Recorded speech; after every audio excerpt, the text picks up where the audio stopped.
Hello, everyone. Welcome to HSToday's 2024 Terrorist Threat Forecast webinar, Part 1. My name is Christina Tanaschuk. I am the executive editor of HSToday and the CEO of the Government Technology and Services Coalition. We're very excited to welcome our esteemed guests today. As many of you know, HSToday annually puts together a terrorist threat forecast in January based on the expertise and experience of our editorial board members. This year, y'all hit it out of the park. Almost every one of the editorial board members and many of our columnists contributed to give a really incredible picture of the threats, the vulnerabilities, and sometimes something what to do about them, but in general, just really to prepare the community to help them understand where to put their resources and where the experts are saying we should pay more attention. So with that, I'm going to just quickly introduce all of our speakers. They're going to open and discuss kind of what they talked about in the threat forecast. You can read the whole thing at HSToday, but we'll do a brief introduction, and then we do want questions and answers. So please do put them in the chat. Put the Q&A on the chat. We will answer all the questions. I will read them out loud at the very end or at the end of the speaker. And if you're a speaker and you feel comfortable answering questions as you go, please feel free to do that. But keep in mind, we do have 5 speakers today, and so we want to give everyone a chance to speak. So first, I'll introduce Dexter Ingram. Very excited to have him here with us. He's the director of the Office of Countering Violent Extremism at the U.S. Department of State, and he's also the founder of In Network and an editorial board member of HSToday. Next, I'll introduce Mahmoud Chenzig, who's a PhD, research associate professor of terrorism, transnational crime, and corruption center at George Mason University. Hello, I'm Moshe Nelson, who's a former legislative fellow with the U.S. House Subcommittee for the Middle East and a partner at Guidehouse in the Defense and Security Practice. Stephanie Yanta, a former supervisory special agent with the FBI, and many of you will recognize her from many of our sessions on terrorism and counterterrorism. She was instrumental in working with HSToday to help recognize behavioral indicators of terrorism. And finally, certainly not least, is John Holinsky, who's one of our most recent board members, former deputy administrator of the U.S. Transportation Security Administration, and now president of the Ralloyd Corp. So it's a pleasure to meet all of you. And what we'll do is we'll just go in the order that I have introduced to do a brief intro on what you think we need to be worrying about. Welcome, Dexter. Thank you, Christina. Really excited to be here, especially with this, amazing panel. So what we're looking at in our team right now is racially or ethnically motivated violent extremism, REMV. We're seeing attacks happen overseas. A lot of things are happening here domestically. We're also seeing a lot of, white identity terrorism, basically folks that are being radicalized online. My team tracks terrorist use of the internet. So in particular, we're looking at, different gaming platforms and other ways that folks can share their manifestos, trying to take that down. We work with tech companies to help counter program a lot of these issues. That's really, really important. We want to make sure there's zero space in between what we're seeing and what they're seeing. Obviously, when it comes to freedom of speech, that's something that we all have. So that's a fine line we have to walk. We want folks to make sure that they can express themselves in certain ways. But there's a point when that expression kind of crosses over to violent extremism or basically, causing folks to do something that is negative. And that's where we work with the FBI. That's not a State Department call. That's not something that we sit there and divide the line. But we want to make sure that we're constantly sharing what we know, what we don't know, what we think. When it comes to RIMD in particular, we're seeing a lot of manifestos that are very similar. A lot of stuff is being shared online via Telegram and other groups, Reddit, you name it. Young people are kind of slowly being radicalized. They're maybe joining to be a part of a gaming community, and then we're seeing intentional radicalization happening there. So again, making sure that we're keeping an eye on where things are. working with think tanks and other organizations have really important. I was just out in Mongolia last week working with our Central Asian partners because, you know, you have groups, well, you have the Russians, you have Putin saying things like the attacks in Moscow recently were from Ukraine and backed by the US. And I made it very clear that we saw these attacks emanate in Central Asia. And you know, these are things that we try to communicate with partners about because we want to make sure that we're not waiting to the last minute when folks are at our borders. So it's really important as we see things that we share information. As you know, I used to work at Interpol. Sharing information is key, especially law enforcement sensitive information. So those are the things that I'm kind of highlighting at this point in time. Basically, REMV, white identity terrorism, working with partners overseas. The White House sees this as a top priority. Our team sees this as a top priority, and our partners see this as a top priority. So it's important, again, to keep working with these technology groups, organizations like Meta, Microsoft, and others, but then also groups that are looking for solutions like Moonshot and others that are doing counter programming and counter messaging. It's kind of like if you go online and you're looking for ways to kill yourself, you know, we have programs in place that kind of send you messages and send you in certain directions where you can find help. Well, when people are going online and they're looking for ways to kind of, you know, find out more information about certain terrorist groups or maybe right-wing organizations, maybe Islamic organizations, it could be any of that. We want to make sure that we're kind of redirecting them as well, because where we can prevent things, that makes it so much easier. We do have programs in place that focus on reintegration and rehabilitation. We work with other partners on that. You know, we have folks coming back from Syria to a variety of different countries, as well as to the US. And we want to make sure when they hit the ground here, and, you know, these are folks that are family members oftentimes, children oftentimes, that they're met with the right resources because they're going to be here in this country. We want to make sure, number one, they have basic human rights, but number two, they see another light. If they haven't been exposed to anything except for these camps and these fringe thoughts for years, we want to show them, you know, how we operate in the U.S. When it comes to issues related to healthcare, education, and those type of activities. So my team gets to work hand in glove with other countries, as well as, you know, different parts of the U.S. government, to bring those folks back to make sure that we don't see them go into the dark side as well. And then we have a number of really amazing partners and key points around the world, in Africa and Asia, that work with youth that are at risk of joining and radicalizing. We want to make sure we kind of get ahead of that as well. It's really important. Groups like Football for Peace, GSURF, Hidayah.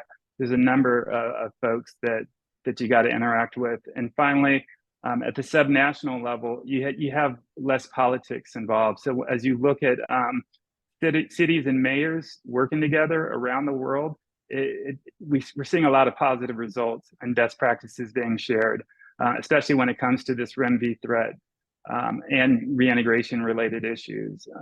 It's not as political when you get down to the mayoral level. You know, issues related to Ukraine right now and what could happen out of Ukraine. There's a lot that's going on there. There's a lot of weapons there. There's a lot of folks that are going to be unemployed. There's going to be a lot of folks that are wounded. And there's going to be a lot of grievances coming out of there. So making sure that we're trying to get ahead of that as well and working with folks that are engaged on that level is super important. Thank you so much. And next we'll hear from Dr. Cengiz. Yeah. Thanks, Christina, and thanks HSToday for giving me this opportunity to speak at this panel for other distinguished speakers. I think also I want to mention about my current position at GTEC Center, the acronym Global Terrorism and Terrorism Trends Analysis Center. So we have been collecting and processing data at George Mason University for the Department of State since 2018. So far we have recorded more than 50,000 terrorist incidents. And because of my position, I was able to read or see most of these incidents. So I can closely follow the terrorism trends. So based on my experiences from this terrorism database project, and as well as also my field experience and the academic experience from the Middle East. So on my threat forecast, I just aim to raise awareness on 4 issues. The first one was about Iran-backed militia groups, because it got my attention in our database to see increasing capacity of Iran-backed militia groups in the Middle East. So, for example, in 2021, we recorded like 6% of incidents were committed by Iran-backed militia groups in our database. That it was very close to maybe this percentage in 2022. So we recorded 6.2% in 2022. I think also until Hamas's terrorist attacks last year, so we just saw and recorded 2 Hezbollah attacks in the region, but it was 238 after October 7th attacks in the region. So I believe that last year we recorded more than 1,500 attacks, maybe by groups and organizations backed Iran-backed militia groups. I think today also I was aiming to raise awareness on how Iran-backed militia groups well organized and well established in the regions, because we saw how Houthis were targeting commercial ships in the Red Sea. Also Hezbollah, I just mentioned about Hezbollah. Of course, there emerged another group, IRA, Iraq Islamic Resistance in Iraq group. So we saw how this group, especially, were active in the region. I think also what we have seen in the first quarter of 2024, confirming the point on Iran-backed militia groups. So we have seen that these groups are really active, and also they are again the perpetrators of, like for Hezbollah so far in 2024, around 300 cases, and also for IRA Islamic Resistance in Iraq group, it is just around 100 cases. Also in my list, the second one is about the likely results of October 7th attacks and radicalization. And Dexter just mentioned about radicalization, because I worked in the Middle East long years, and I had some field experience. Also, I did some research on Muslim communities, because we are all experienced on Hamas's terrorist attacks and some overreactions by the Israeli government. So some, I think, likely results of these overreactions. I think in January I was saying that maybe we will be seeing some radicalization trends. I think today you can see some reports, I think, mentioning about this increasing radicalization trends in the region. Also, the third one in my list about ISIS and Al-Qaeda, I think there's a common belief in the Western world that ISIS and Al-Qaeda groups, they are confined to the regions, they have been operating, so they are not anymore big threats for the Western world. But in our database, for example, we are recording every year around 13 or 1400 ISIS or ISIS affiliates terrorist attacks. And also it is 700 or 800 by Al-Qaeda groups. Also, we have seen some recent trends, like representations of these groups in the Middle East, in Asia, or I think also in Syria and Iraq. For example, in Africa, we have seen that how ISIS West Africa in Nigeria, or ISIS-JS, ISIS-Gradis are in the Sahel, or in Northern Africa, how they are active. I think also what we have seen in 2024, increasing attacks by ISIS in Syria, targeting the Syrian military, also having some clashes with Iran-backed militia groups in Syria. So I think it was another issue in my list. Also, the third one I mentioned about how terrorism is exploited, because we have seen that in non-democratic regimes and countries, terrorism is exploited. So everyone potentially is a terrorist if they are the opposition. For example, I was giving one number from Turkey. From 2017 to 2023, in the 6 years, Turkey launched 2.2 million terrorist investigations. But in our terrorism database, we just recorded around 400 cases. So I was emphasizing that when the countries are not on the same page, so how we can counter effectively against terrorist organizations. So it was the fourth issue in my forecast list. Christina, thank you. Of course, thank you. That was so quick. Moshe, we'll turn it over to you and talk a little bit about your perspective on the international situation. Yeah, thank you so much, Christina, and thanks to my panelists for allowing me this opportunity. I'm Moshe Nelson, as mentioned, a partner in Guidehouse in our defense and security practice, where we provide support for all of DHS's components, as well as the Department of State, DoD, Intel, and DOJ. So very relevant to this conversation. I'm going to take a moment and actually bring it up to our strategic level as we look at trends across geopolitical spheres and the world as it relates to Homeland Security, as it relates to economics. Now, if we went back to September of 2023, we would almost think we are in a different world.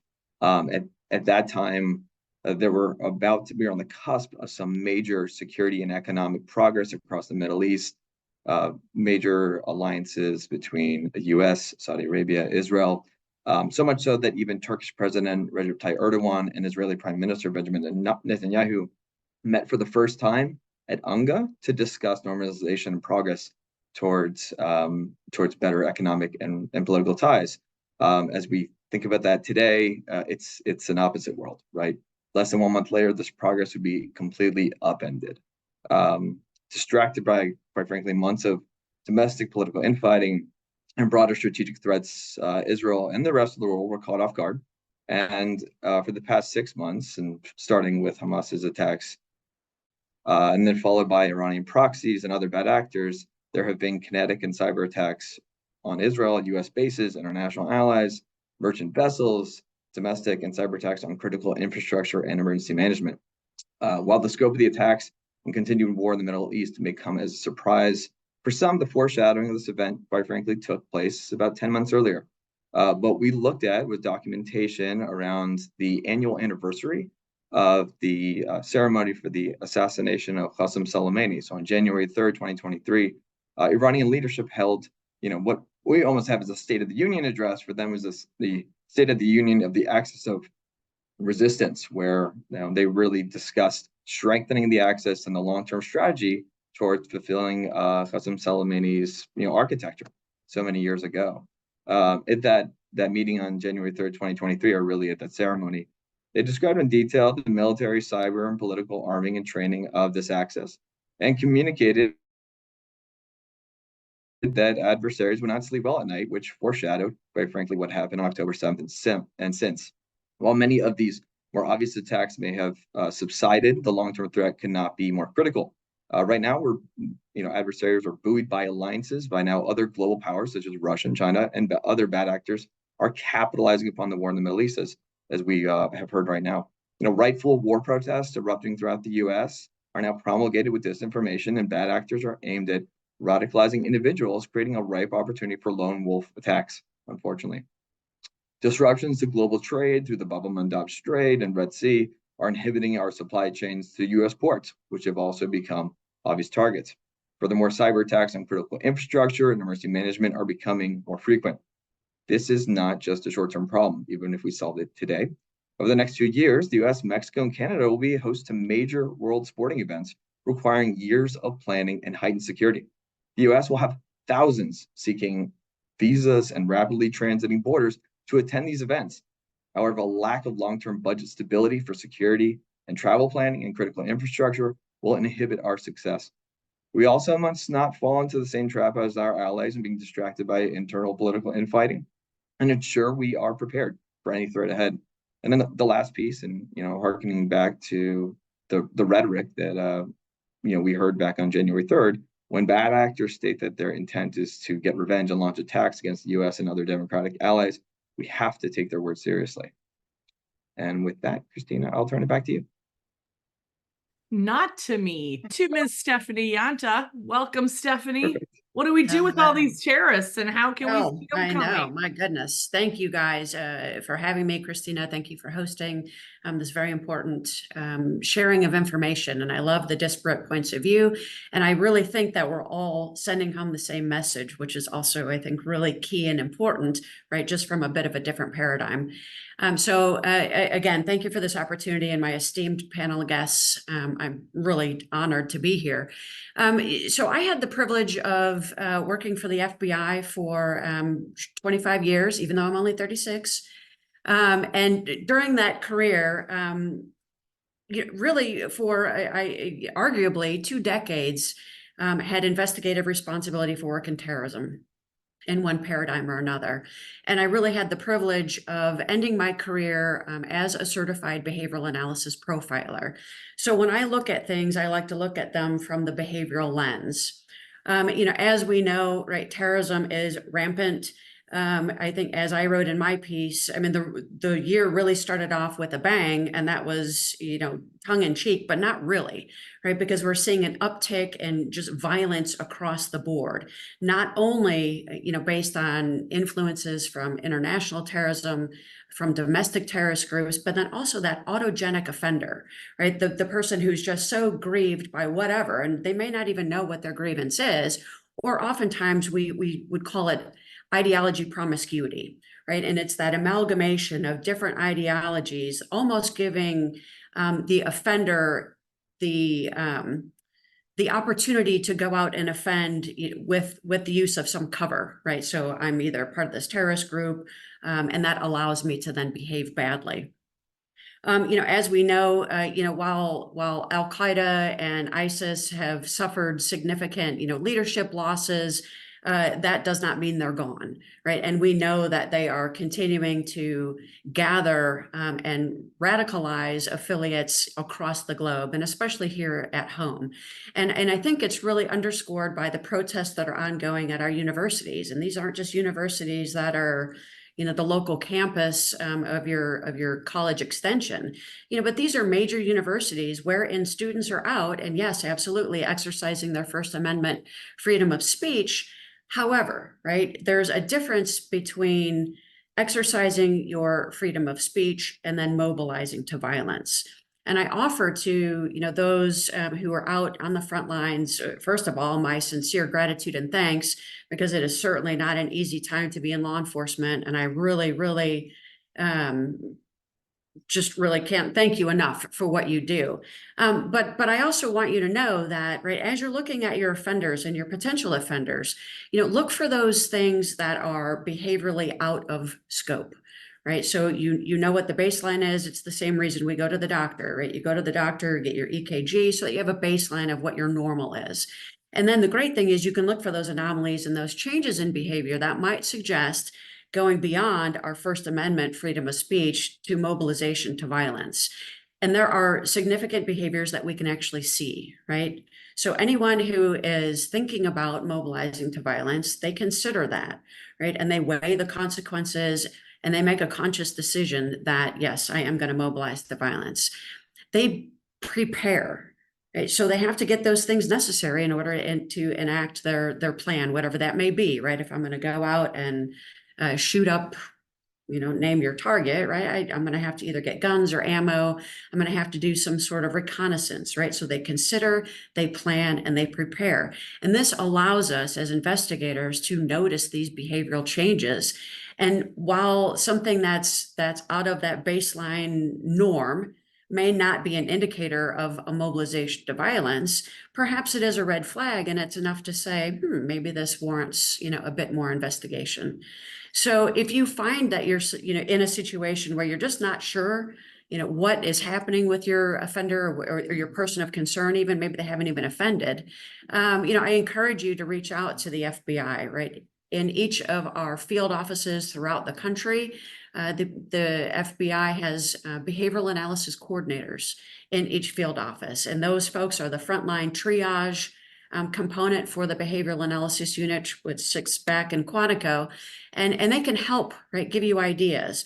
Perhaps consider engaging with your local crisis intervention team, right? Get some other thoughts, right? Because guys, as we know, and as we can see from this amazingly esteemed panel of experts, this is a team sport, right? And we cannot do this alone. And everyone brings a different piece to the puzzle, and it is a puzzle, right? We're trying to put pieces together to make something make sense, right? And then act on it, right? And I encourage you to act before something happens, right? So, as you're out in your communities, whether you're doing, mentoring or community service type events, encourage people to, the adage, right, speaks volumes. If you see something, say something, right? We want to get in front of these folks who are maybe disenfranchised or so stressed out that they feel they have to engage in an act of violence for whatever reason. Maybe it's because, I don't have any friends and I'm being actively recruited online, by an ISIS affiliate,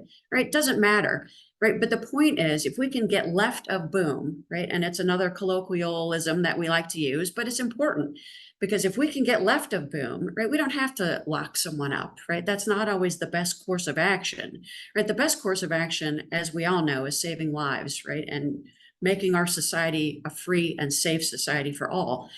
So encourage people to come to you or know who to go to if they do see something, right? Because we just don't want to see something and, ooh, if I say something, I'm ratting out my friend. And we especially see this in our juvenile persons of concern, right? They don't act alone, right? There's misery loves company, right? So somebody's going to know something. So it's really important to engage your community. Let them know that just because you talk to police, it doesn't mean that someone's going to get arrested. But in fact, if we can change that paradigm and say, hey, listen, we just want this person to get the help that they need, then we're all better off. So thank you again. It's really my privilege and honor to be here with you today. Thank you, Stephanie. And you're absolutely right. It is a group sport, and I am so glad that this group is here today. So with that, I'll introduce John Helinski. Please let us know what we should be worrying about from the air and counterterrorism perspective. Thank you, Christina. I really like to say what a great job you and your team do. You really keep a lot of people informed, and I appreciate the opportunity to be with my fellow panel members here who have some great points. I'd like to start a little bit based on threat, and I try to base everything I do on risk versus threat. When we put the original document out, we're about 6 months into it. Threat evolves on a daily basis, as we all know that. I have two things that really keep me up at night, and I'm going to transition. We're talking at a very strategic level. I'd like to transition to what my days in the Marine Corps we would call an operational or a tactical level, and bring to bear. The first thing that I have a huge concern about right now is the large flow of migrants into the United States without a lot of accountability. And it's a very political issue, but I'm looking at it from the perspective of, by and large, the majority of these people are here to get a better life, make money, do things like that. But within any group, you're always going to have folks that are nefarious, criminal in nature, could be terrorism in nature. My concern is we have such a large number now. Some have popped up on the watch list and things like that. We have such a large number that are unaccounted for that I think this presents a huge problem across the security spectrum of the Homeland. And what I'm talking about is insider threat. I believe the last count was over 9 million people that have come across the border in the last couple of years. By and large, these people are going to find jobs, and I'm going to relate it to the airport. All of you know that the big airports in the United States are like cities. They have 50, 60, 70,000 people working in these airports. And you see the people that come in and have temporary jobs or transitional jobs, such as the ones that push the wheelchair, catering, things like that. And trying to keep a tab on that from an insider perspective presents a very, very unique challenge to any organization. I'd like to harken back. I was in the Marine Corps 25 years, counterterrorism and intelligence. And what I learned is one of the unconventional ways to infiltrate from an enemy or threat perspective is in large groups. Let's look at Russia and Crimea. The precursor to Russian military was large groups of people that they didn't really account for that were there specifically for one reason, to lead the way for Russian military to come into Crimea. So is that happening here? Well, I don't know, but there's a possibility of that. And we need to pay attention to that. And it goes back to the idea of insider threat.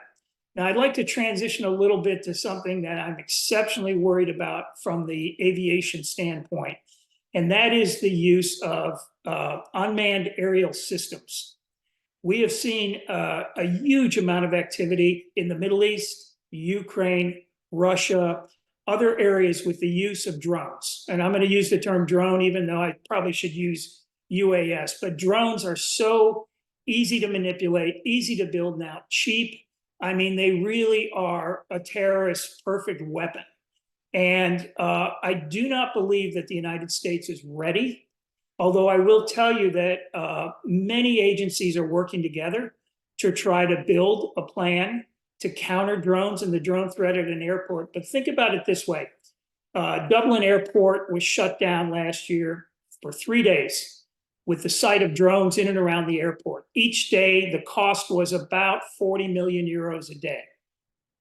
because it's a ripple effect in the commercial aviation sector.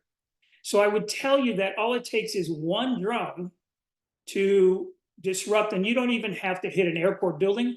You don't have to hit an airplane, but a drone flying around a commercial airport, they're going to move service, they're going to shut down service, and that will go across the entire sector. God forbid there is a black swan event where an aircraft is taken down or an airport is hit and multiple people are killed, because that will do the same thing that 9/11 did to the aviation sector. And in this case, instead of billions, it will be trillions. A little bit about what the US policy is towards drones right now. It's a little bit confusing, as it is throughout most of the world when it comes to commercial aviation. If you're on a military base, they by and large pay attention to anything flying in the air that comes in around their bases. But we're talking about commercial airports now. And there are, I think the last thing I saw, just short of 3 million people a day flying in and around the US from countless different places. And the thing that I would like to try to focus on right now, there's an alphabet soup of agencies working to build a program like this. You've got FAA, TSA, DHS, FBI, DOT, DOD, and probably a few others that I'm not aware of. And they have done some great work, but it is mainly in the area of detection. Are systems deployed around commercial airports? By and large, no. Are there multiple, I mean, the count is a little bit staggering, just the multiple incidents of drones around airports per day. But like I said, I'm very worried about a black swan event, aircraft taken down, airport hit with a drone. But I also think we need to take a look at the airport itself. Airports are built in a linear defense system. Wonderful standards from the International Civil Aviation Organization, TSA, EU. We all have our security standards. By and large, it's ground-based, linear. Right now, you're talking about a threat around a commercial airport that is multidimensional. Don't just think of the threat as the ability to strike an aircraft or strike an airport. Think about the insider threat that I started talking about in the beginning. What happens after all that screening is done, the cargo, the passengers, the bags, and everything else, if someone can fly a small drone over the top of the perimeter fence and land it to somebody who's already been screened, and they can put something on an aircraft, be it an explosive, be it drugs, theft. You know, when I bring this point out because most people think that airports are worried about terrorism. Most airports are worried about criminal activity, smuggling, drugs, loss of important pieces of equipment. But we do not, we currently have a linear defense. And we do not, at a commercial airport, they're really not ready for a multi-dimensional defense. I would say this, there's legislation out there that all of these agencies have tried very hard to get past. It's become a bit of a political football, and it really shouldn't, because I'm going to use an example from my experience. You remember several years back when the body scanner was very controversial. We can't do this. We can't do this. Nobody wanted to pick it up. It staggered on the hill. And guess what? We have the underwear bomber. Within 9 months, we had body scanners in the airport. Billions were dumped from Congress, but that was a almost. But what happens if we have a black swan event? Here's the problem. We're going to shut the air system down, not for a day or two until we figure it out, because we don't have the equipment in place. They're working on it. I believe the government agencies are doing a good job laying the foundation, but they really need the authorities and the regulatory ability to enforce these things. Because I will tell you this, guys, airports, unless they're forced to buy something, they're not going to buy it, because airports are there to make money. So I worry about insider threat, particularly in our critical infrastructure, and the ability to counter UAS. I will tell you there are some countries that are taking the lead. One in particular has deployed a counter UAS system that not only detects but mitigates. And they are, and I really can't say which one, but I will tell you that they are a leader in aviation technology. And I think they're taking the right steps. So with that, let me close that. But I wanted to give a more tactical feel for this and throw it out there on the Homeland piece, because commercial venues do not think about threat. They really don't. Government agencies think about threat, But until they're forced to from some type of legislation or regulation, it's an afterthought and it's a burden of cost. So I think we need to take a look at that. Thank you.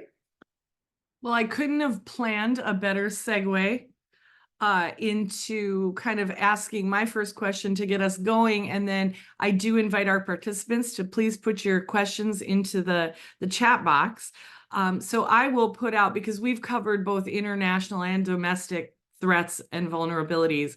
So I will ask some of my more international folks to talk about what types of lessons or things that we're seeing overseas do you see coming to the US, and what types of things are coming from the US out to the international community. And so I think everyone could probably provide a perspective on this, but please, whoever would like to start. Sure, I can start. I think that what we're seeing a lot of is sharing of information when it comes to things maybe emanating in the US, starting in the US. There's a lot of fear of others. And we're seeing like targeted violence towards certain groups, both domestically and abroad. And this is becoming, to a certain extent, more political. You used to have like the hooligans in Europe at soccer games and events like that. We're seeing it get more organized and sometimes get a little bit more legitimacy. I think that it's important for us to look at, former threats that have been out there, that just like we talked about, homegrown threats. Within the US, we're seeing these exact same things in Germany and Nordic countries and Italy, and they have to keep an eye out for it as well. So it's important to not stoke the fear of others, but also be aware of, because that's a way to radicalize folks too, right? I mean, if you're sitting there constantly just saying, hey, these other people are going to take your rights or take your jobs or whatever it may be, that's something that we're seeing overseas and we're seeing it domestically. And you have groups that respond to that and with violent acts. And we want to make sure that we both look at existing, former, and future threats. Yeah, Christina, and I'd just add to that, in line with the publication that I'd put out regarding, Iranian proxies, and, obviously everyone sees what they're doing in the Middle East, from Yemen and Lebanon and Syria and Iraq and Hamas and Gaza, but they're international organizations. And, recently the Department of Homeland Security has, picked up somebody that was affiliated with Hezbollah coming across the border. Europe also has had several operations, related to, Hezbollah. So these are international organizations that, can sort of continue a physical threat. The other aspect is the cyber threat that has been, promulgated over the past 6 months. There's the cybersecurity attacks on critical infrastructure and energy management that we discussed.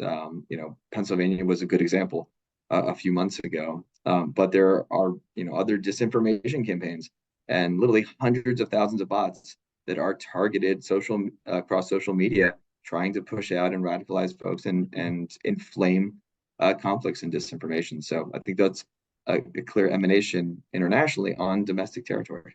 Thanks. I would say, Christina, I think we need to look at individuals, the lone actors, because I have just made some references to terrorism database. I think in the last 6 years, our numbers are varying from 7,000 to 10,000. So 55% of these incidents have been committed by the jihadist organizations. But as I try to emphasize about this common belief, so these ISIS and Al-Qaeda groups, they are confined to the regions or countries, so they have been operating. But I'm mostly concerned about these individuals, like homegrown extremism, because I think the likely results of this, again, ongoing conflict in Israel. Of course, these encampments, I think in the universities, I think the excessive use of force, because there are like social platforms, online platforms that enables, I think, individuals to get radicalized. So that's why I'm much concerned about the recent politics. Also, it's, I think, like the results, I think mostly, I think in the context of this lone actors and individuals, especially homegrown extremists. And I would add one thing I think all of this is fantastic, to really underscore the fact that I think the age of our offenders is becoming increasingly lower. Right? So when we worked terrorism cases, right, it used to be males between the ages of 18 and 35, right? When I was actively working counterterrorism cases at the BAU, we were looking at offenders as young as 10 and 12 years old, right? So these folks are becoming radicalized at a much lower age, than we have typically seen before. And I think that underscores what the good doctor was saying about the lone actor, right? It's increasingly easy to become radicalized when you're in an echo chamber of thought, one, and then you succumb to groupthink, two. Right. So if you looked at any of the some of the news footage of on campuses, for example, right, they wanted to interview the protesters, but the protesters either didn't want to be interviewed because they didn't know why they were protesting, I would argue, right? Because if you actually have a message, you want to get that message out. And that's what we see in folks who go on to mobilize to violence, oftentimes, as we've discussed. They write manifestos, right? They publicize it in the media. They want everyone to know what their grievance is, right? So I think groupthink is a significant issue at hand, as well as just the maturity level and the actual age of offenders. So, Christina, I had just one point. One, I would say that I really think the work that's been done to share information between countries since 9/11 has been very successful. Still work needs to be done on it. I would say this, though, it's one of the things I worry about, that, we did a very, very good job against ISIS and many terrorist organizations. And then we saw a shift to more traditional types of warfare, Russia, Ukraine, things like that. And I think it may have thought, well, maybe the days of terrorism are over. But I think right now we face, and this is something that we have to understand, we face a multi-threat perspective from a conventional perspective, be it China, Taiwan, Iran, or Russia, Ukraine, and the spillover from there. But now when we look at what's happening with Hezbollah and things like that, we still have to focus on both. What does that do? Well, it's very, very costly.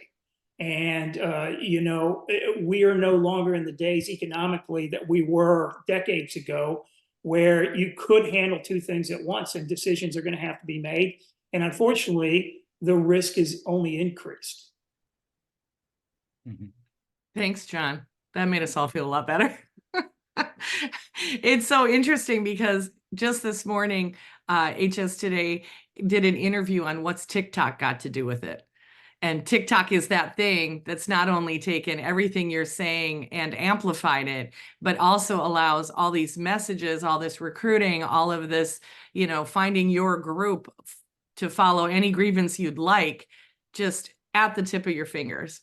And so we were talking about, Congress's efforts around TikTok and whether that will be helpful, and then what people can really do about it, because it's, we're in it. We're in social media, whether you like it, you don't like it, your kids or whatever, we're there. So we have to figure out strategies to deal with it. So we've got a lot of questions, very excited. One, even sooner than the next World Cup is the Olympics in Paris, which has been subject to its own share of terrorist attacks. How are they looking in terms of preparation? Is anyone tuned into that? I think, Christina, France is the country with the most, I think, so far, homegrown extremist attacks. So I think the Northern Africans in the country, they have this sense of discrimination. So that's why France is recording, I think, higher numbers of, I think, homegrown extremism violence. Also, as you know, also France recorded several ISIS attacks, like the complex coordinated terrorist attacks in the country. I think considering the current, I think, ISIS or Al-Qaeda groups and also radicalization issue, I would be much concerned about, this kind of, I think, attacks in France. So I think this is really important, and I think it's a really good point. So, Christina, I had the opportunity in 2006 to be the DHS TSA lead for the Torino Olympics. And I would tell you this, the interesting point is the country has to put out the security spectrum. They're the ones that are in the lead. But most importantly, particularly the State Department does an incredible job of putting together teams for protection of U.S. assets, U.S. teams, things like that, as do many, many other countries. So it's not just France that's involved in the security piece, because the coordination piece between all of these groups is incredible. It usually starts 2 to 3 years before the actual event. And I would tell you that France isn't in it alone, or the EU alone. They have many, many partners that are coordinating. This is where you really start to see a great flow of information. And State Department takes the lead on these things overseas, and they do a pretty good job of organizing all the different agencies. Yeah, and I'll just kind of add, you're exactly right. It's not just France that's going to be looking at this. You're going to have countries that have representatives from all over the world, and groups like Interpol. They put together teams specifically looking at large sporting events and how to deal with threats to large sporting events over the last 10 years. They've really matured the different technologies, the different sensors in the area, the different biographic scanners, all the things that kind of help thwart some of these threats. They're tools that can be used. The communication is always key. And while my team doesn't take the lead on this, the State Department does a lot working with Homeland Security and others. So it's a job that can't be done alone. Excellent. Another question, do you know if radical group Jamaat ul-Fuqra is still around in the US or other areas like Canada, Kashmir, Trinidad, Tobago? Anybody familiar? I can take the lead, I think, for this question, Christina, because since 2018, I just mentioned about like more than 50,000 terrorist incidents we recorded, but there is so we didn't record any incident or terrorist attack by this group. I think also some other jihadist groups, they are still active in Jammu and Kashmir in India, but so for this question, I can say that it's not an active group according to our database. Great, thank you. Anyone else have anything to add? All right, next question is, large convoys of illegal immigrants are arriving on a steady basis, and no doubt numerous scores of these illegals are ghosting throughout the nation, which begs the question, what truly is actually being done to prevent, minimize, reduce this concern, given the mere mention of the closing the door ramps up the rhetoric and political nature of the whole border conversation?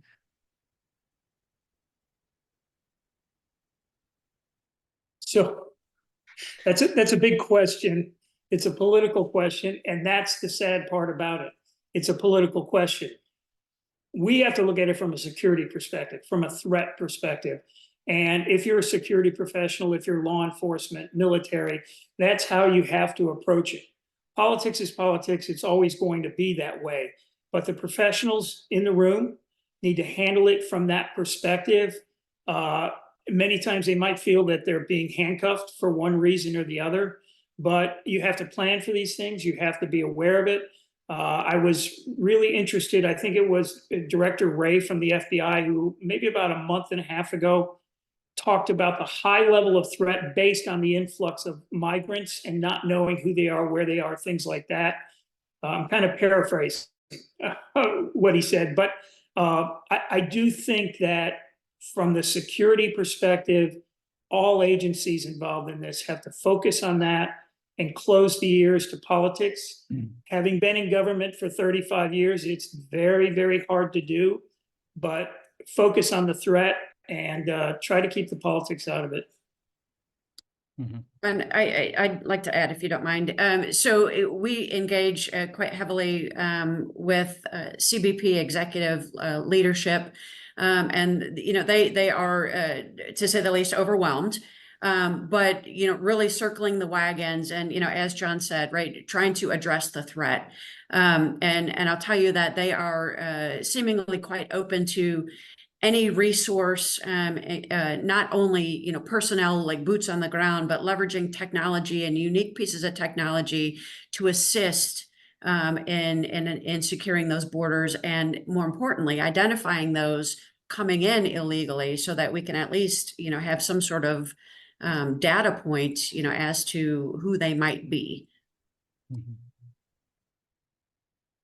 I think also violence maybe in many countries and ongoing conflicts are pushing people to leave their home countries. And in the Middle East, just 7 million Syrians left, their country. So moved mostly Turkey and Lebanon, also some of the European countries. I think considering these criminal networks in the world and human smugglers, I don't think that we will see some effective policies against these networks, because they're always a few steps ahead of the law enforcement. I mean, these criminals and human smugglers. So that's why maybe in the near future, I think it's a different aspect, like the criminal networks. I believe we will see more, this human smuggling issue, as long as we have seen, this increasing conflict and the violence in many countries. We have seen Homeland Security investigations at ICE do a tremendous job, though, with the resources they have, and they have a lot of new programs in place to handle human trafficking. So we are seeing a focus on that in coordination with CBP. But this is one of those hot topics that, unfortunately, I don't think this election is going to help in any way. I think it's just going to exacerbate current divisions, unfortunately. So looking at the numbers and the response again. As John said, CBP and Border Patrol are doing a tremendous job trying to follow the law as it's written, and hope that Congress, if anything, passes immigration reform. So, maybe perhaps solves the problem, but somehow I think it will be here till at least November too. So that's the political nature. We will go to another question again that is also political, but does anyone not see or consider the current chaos protests could actually be staged or antagonized exercises to gauge first response action and used as training scenarios? I think I know what many of you will answer that.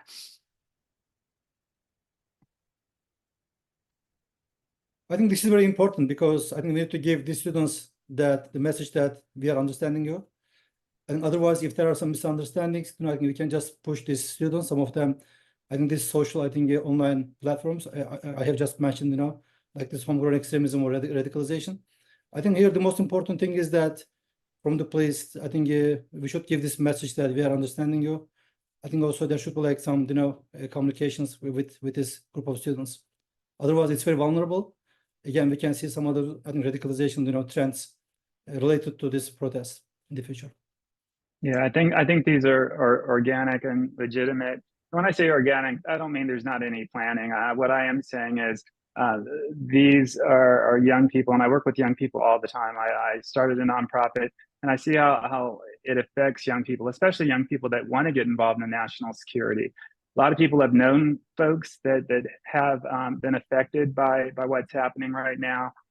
And it's very real for them in the sense that it's raw. I take this one instance and how horrific it is, and kind of put it to the side. I was talking to a group of young people a few weeks ago, and they were talking about some of the atrocities happening in Africa, and all of these things are real, and they're happening every day. And the world can be an ugly place sometimes, oftentimes. But because this is particularly recent and it's being highlighted on a daily basis, I think the reactions are real. And they should be listened to, and they should be heard. There's no right or wrong side when it comes to feelings. I think, again, understanding that fear of the other is something that causes us to be kind of the worst of ourselves, and just looking at the humanitarian piece behind all sides of this is important. I think, though, the question was more from the perspective of, is this an attack on the U.S. coal? Not necessarily, is it to watch response times? Is it to see how the U.S. and law enforcement and even the university administrations respond to this type of unrest? And what I'm hearing is none of you think that is the case. Well, I do. I hadn't had a chance to jump in. So I've watched this over the last couple of days, even from outside the U.S. I've been outside the U.S. for 2 weeks. It's on CNN, Fox, all the U.S. channels, and it's on foreign channels as well. I would tell you that just a couple of things. And once again, I'm going to bring it more down to a tactical level. I'm a tactical level kind of guy. And I would tell you that most of these young people, whatever their political view is, don't have the inherent capability to build plywall cities and do some of the tactics they're doing. There seems to be some kind of a logistical base there where they're all having the same tents, things like that. But more importantly, from your question, or the question of the person that is asking this, there is a big dichotomy in the response of law enforcement from one place to the other. If I was a bad guy, and I'm going to put myself in a bad guy position here, where would I want to go based on the response that I saw and the decision-making process? And that gets into jurisdiction. It gets into the fact of who's in charge in a university. Is it just the university or the street next door? Which agency is involved in this? And there's been some confusion there and inconsistencies there. So I think if you were somebody that's going to be involved in this, or an agitator, a professional group of agitators, look to the places that seem to be a bit indecisive, that are unable to make a decision based on jurisdiction. Is it state, city, local, university? Those are the things I would watch from an analytical standpoint to determine the risk for future events. Stephanie, I see you really shaking your head. Do you have anything to add, or should I go to next question? Yeah, no, I mean, I just 100%, I agree with what John said. Okay, excellent. So we do have a question from, I think it's a reporter, Maria Zupolo, covering Brazil for Infobay. How seriously is the United States considering the role of Latin America as a logistical platform for terrorism against the United States? I give an example. At the region's main airport, Sao Paulo, Guarulhos, sorry, I'm butchering that, I'm sorry. Airport in Brazil, there are frightening security flaws. There's no regular baggage scanner screening in the domestic flight interior.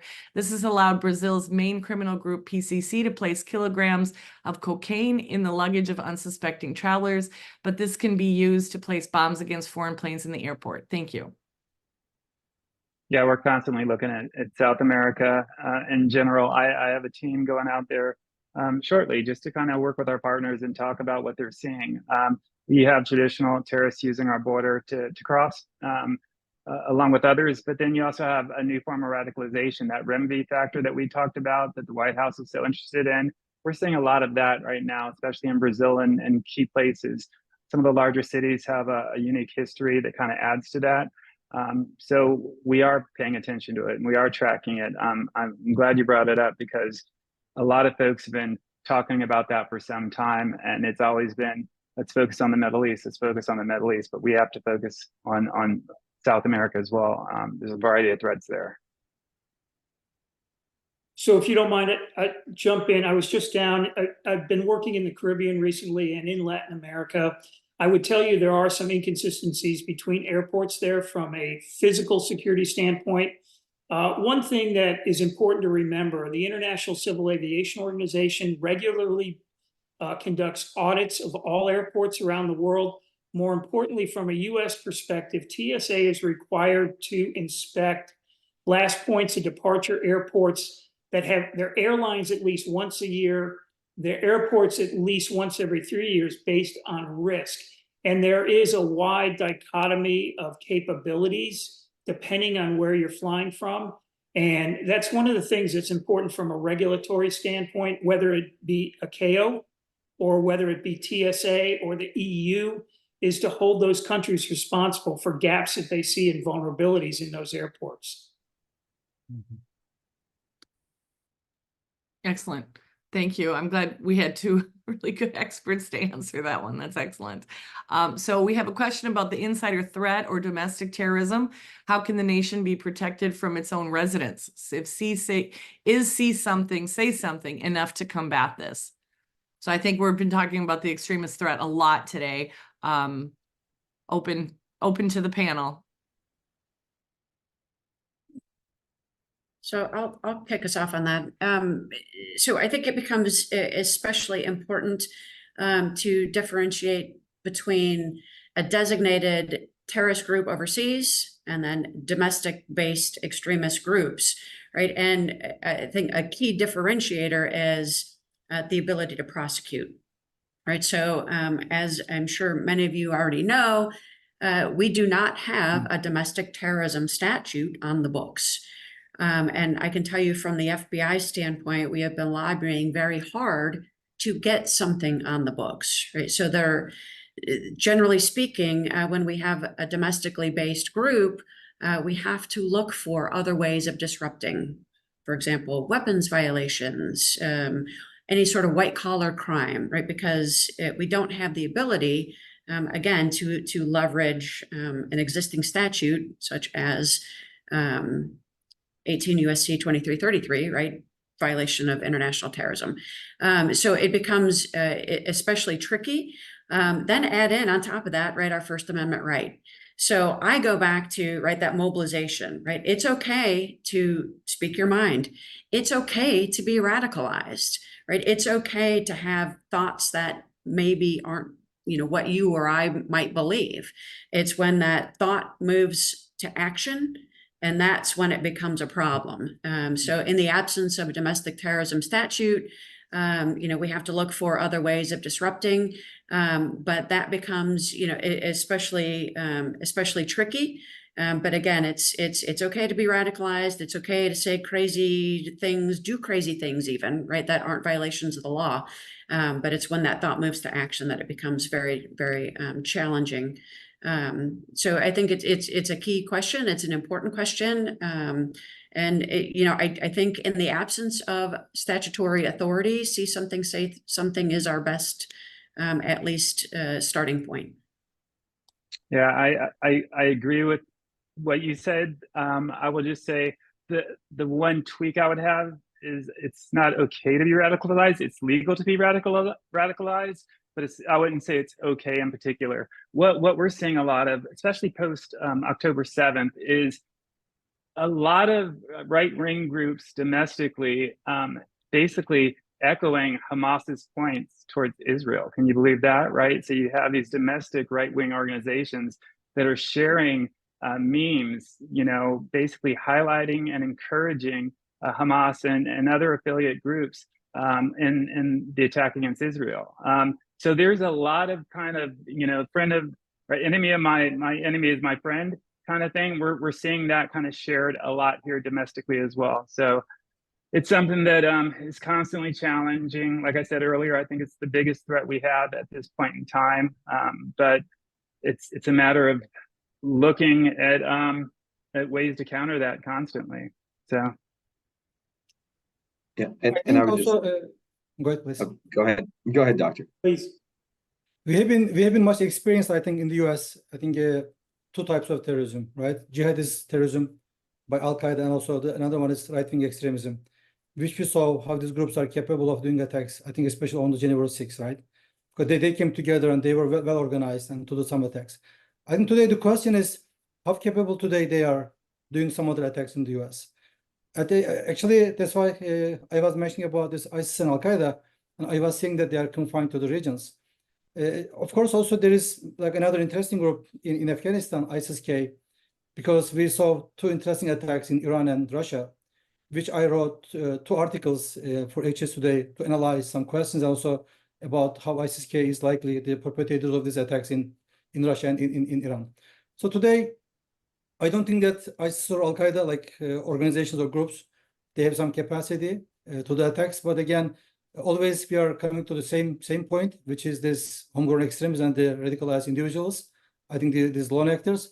I think from either right-wing extremism or jihadism, I can see a strong background, today to see some threats, especially that can come from the individuals, especially inspired by this jihadism and also inspired by right-wing extremism. That's why it is really important and very crucial to be more careful about how we are addressing, this protest, also how we are addressing maybe some other ongoing conflicts in the Middle East.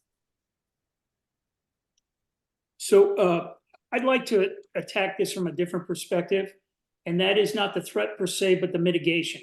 How do we resolve an insider threat? And I think, and I will tell you, having been in the private sector now for about 10 years after government, this cuts across both the private sector as well as the government sector when it comes to insider threat. And a lot of it, new technologies, particularly the use of AI, vetting, biometrics, the ability to know who your employees are, very, very important. I know it sometimes smacks of Big Brother, but from an insider threat perspective, you have to have a solid vetting program in any organization you're in. And it needs to be a constant vetting program, not I've done a background check and I'll do it 5 years from now. Constant vetting. Solution number one. Solution number two, training and awareness. See something, say something. Yeah, it's a simple line, but I tell you, if you reinforce that with your workforce and they have that mentality and they see the cause and effect, it's a powerful tool. And then the other piece I would tell you is more of the physical and actual security measures that are done to protect from an insider. First and foremost, the use of unpredictable security methodologies and processes. Never do the same thing twice. Rotate, constantly evolve your security program will keep an insider off guard. Don't just think of the insider as the person that's going to commit the physical act. The insider could be gathering intelligence for the person that will commit the physical act. So keeping them guessing is a strong, strong mitigation tool. And the final thing I would tell you from an insider threat perspective, and I'm going to marry this with cyber, is cyber and insider threat are probably the most dangerous thing I've seen across the private sector and the government sector. Your computer information security officers have to be on their game. They have to have the framework, the regulatory ability to do this, whether in the private sector or the government sector, and they need to use those tools. I will tell you this, there is nothing out there that can't be gotten at. Anybody that tells you they're perfectly capable of protecting something 24/7, 365 is full of it, because you can't. But what you can do is reduce the threat. And bad guys have a tendency to go where there is a reduction in threat. So mitigate, mitigate, mitigate. I think Moshe, the I last know piece you I want would add, Go ahead. yeah, I would add to this perspective, it's just around the technology and innovation side. And, I think Dexter's example of how, right-wing organizations are aligning, with Hamas to promulgate their agenda or disinformation on social media is an example of how effectively individuals are using innovation. And we need to be more innovative. We need to understand how to use technology effectively. What are the mediums within that technology? Address those mediums so you can stop the radicalization before it starts and quickly shut it down. And that involves working with the private sector, working with Silicon Valley, and having this awareness, collaboration, and accountability that you could actually do something from a very technology-based, data analytics, AI-based perspective. Thanks, Christina. Of course.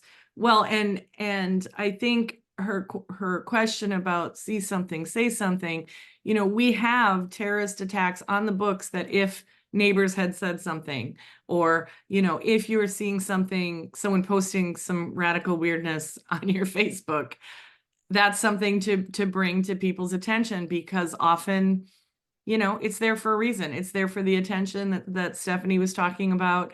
And it's those people that are closest to that will see it first. And so it is something to be taken seriously. And it does engage everyone. So everyone is kind of watching for that insider threat of who's going to shoot up a school or a nightclub or whatever, for whatever their reason is today. So next, we have a question that I kind of know the answer to, and it's not great, but hopefully maybe something new has changed. But are there any strategies being developed for rehabilitating, helping individuals who have been involved in extremist activities, such as young kids being radicalized over internet or chat groups? Anybody, do we have any kind of experts on what's going on with that? Stephanie, I see you. Yeah, there's a ton of stuff happening. I was on a phone call right before this discussing this. And there are a lot of amazing groups out there internationally that are working. A lot of groups were created in the last 6-7 years as we looked at all the detainees that are coming from Syria back to their home countries. There's groups, like in Albania, for instance, they have a rehabilitation and reintegration center that they put together, because you can't just take these folks home. You can't take them home and just put them in the US. You can't take them home and put them in Albania. You have to take them home and make sure that everybody's involved. You have everyone from the mayors to police, to teachers, to just, health and human services, psychosocial support. All of that is super important. These folks have gone through some very traumatic events for years. And it takes a village to make sure that they're better reintegrated into society. Like I said, when we bring folks back into the US, we just don't say, okay, we've done the foreign part. I have team members who go to the store and buy things for these families for when they get here. They're just not like handed off from one agency to the next. They're thinking about, is there a stuffed animal needed? Is there some kind of toiletry, whatever it may be, that we can kind of welcome them here and make that process better. Now, it doesn't mean this is happening for everybody. There's folks that done some really bad things overseas and they need to be punished and do their time.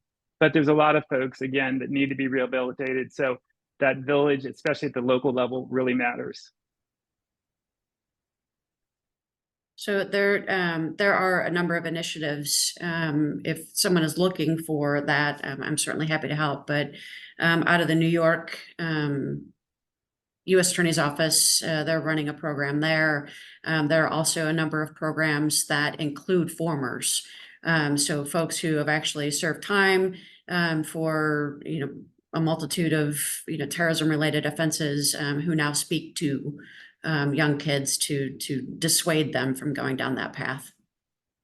That's a great point. That's a wonderful point. And what you see, just to add real quick, is like a lot of folks that either were perpetrators or victims, and then they kind of change the cycle and they're no longer victims or they're no longer perpetrators, and they're involved and they're trying to make the process better. I can't tell you how many victims of different domestic and international terrorist attacks that could have, it affected their whole life. It could have changed it forever, but they've turned it around on their head and now they've set up programs. I know Boston Marathon folks who were affected, people in Oklahoma who had their family members killed because of a neighbor who saw the world differently.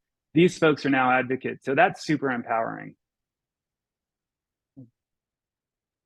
Excellent. Well, our next question, we have a UAS expert, I do believe. So have any identified people or protested, operated, or have you seen the operation of UASs at recent domestic protests or unrest events?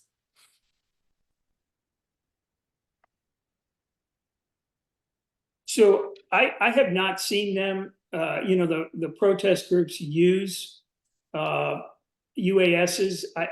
The most UASs I've seen being used are used by news media companies to get their shots over the top of those areas. So I haven't seen that. I don't think the level of sophistication of the people that are actually conducting the protests are at that point.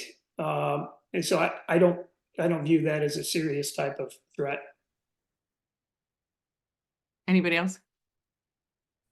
Okay. Any insight into what's being done for cybersecurity concerns regarding terror groups, domestic and foreign, and potential interference for the upcoming election? I think that's a different panel, but yeah. Misinformation and disinformation is happening all the time. It's important that folks are educated. It's important that we work with the technology companies. It not only radicalizes folks, but it just exposes them to all kind of potential fake news. I was overseas recently, and a good buddy of mine was making opening remarks via video, and I was like, why is he doing it via video? He's sitting right next to me. And then he starts speaking in Russian in the video, and it was this really great deep fake. And it shows a lot of opportunity for good, but it also shows a lot of opportunity, again, for those that want to use it for nefarious reasons. Misinformation and disinformation, whether it's intentional or not intentional, it's out there for good. And we just have to educate young people. There's a number of companies out there right now that are working with young people when it comes to gaming platforms and making sure that those small steps that lead to the bigger issues regarding radicalization are kind of noticed early.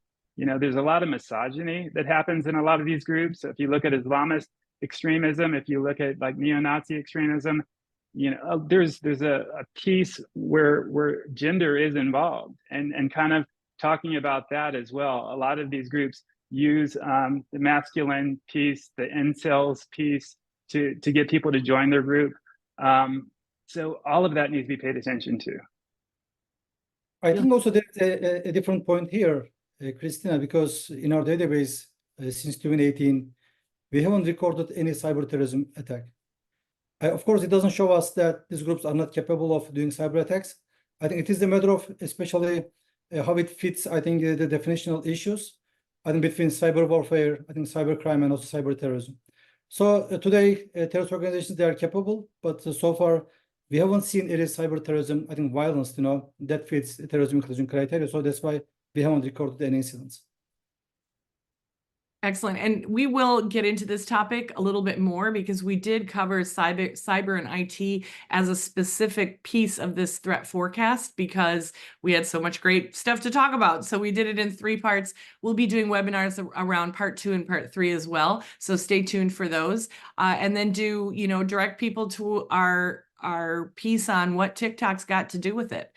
Because it's more than just spreading misinformation. It's getting kids off social media. It's getting adults off social media, getting us all off of social media and go outside and take a walk and get your brain to realign, let's just say. So from a healthcare standpoint, what is a current vulnerability minus cyber that you would mitigate for?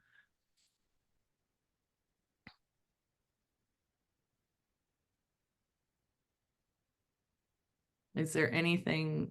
I mean, this is. I think a lot of what we're seeing overseas, again, is like people need psychosocial help. I mean, COVID was tough for everybody, right? We were all online, like you said, getting different bits of information. People were lonely. Relationships were hard to form. So, just paying attention to the mental aspect of all of this, whether it's folks that have been affected things domestically or overseas, they were part of something horrific that happened, or they were somebody who was influenced to possibly start the radicalization process, psychosocial. Yeah, the only thing I would add to that, Christina, is just around critical supply chain and resiliency around healthcare manufacturing. The critical drugs, utilities, and targeting of that infrastructure by our adversaries to effectively disable our capability from a Homeland Security perspective. And it's a real threat, and it's one that's targeted. So and if you want more on that, Moshe wrote an article for us in January. So please tune into that. And we also did a webinar on supply chain security and healthcare was a huge piece of that. So please, get on HS Today's website and dig around because we got an answer for everything. Or if not an answer, at least like what we need to take next steps. So this will be our last question. And then we can have some parting words from our esteemed panelists. But from the reports I've seen, it appears there's an upswing in narco-terrorism south of the border. Are there any concerns that will come to the States? I think there is a reference here to Mexican cartels because in the narco-terrorism literature, there are 2 groups always, and one terrorist organizations who are funded through narcotics, and then the second groups are these Mexican cartels who are using terrorist tactics. So I think here the question is mostly referring to Mexican cartels. I think it is a much complex issue because these cartels are mostly involved in drug trafficking, like fentanyl and cocaine, as well as human smuggling. I think we will see increasingly, I think, this kind of threats again coming from these Mexican cartels because there were some questions about the border security issue. I think this is really much complex. I don't think that we will be securing our border effectively, because I have just mentioned about these crime networks and also how these criminal organizations are always a few steps ahead of us. So that's why this is really much complex, and we will see again more the involvement in this criminal activities in Mexico. So if I might, I think that is absolutely here already. Having worked a big drug case back in 2005, all the way back to the Mexican cartel from here in DC, it is alive and well. And those tactics are absolutely being employed. They have been employed. I think with the porous border, it's making it that much easier to get things in and out, to include illegal narcotics. And then, of course, we know about the China threat with fentanyl. So yes, yes, and yes.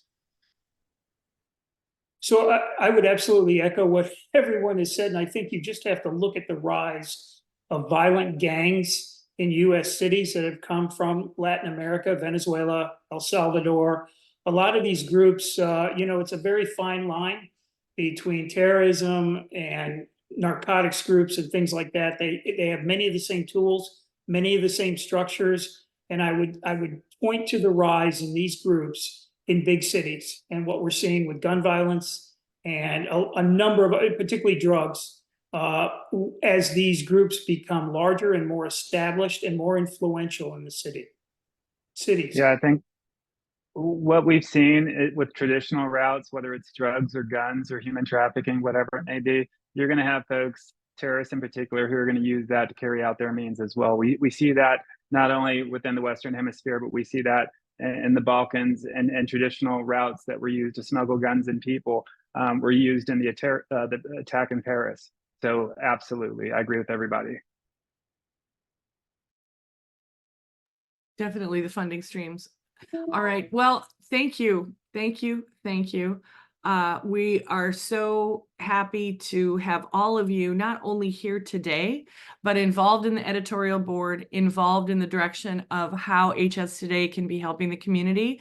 And to all of our guests today, please do reach out to us for what you need HS Today to provide more information. So we call ourselves an information site, not necessarily news, because we're no CNN, but we do have access to the best and smartest and brightest who've actually done the job.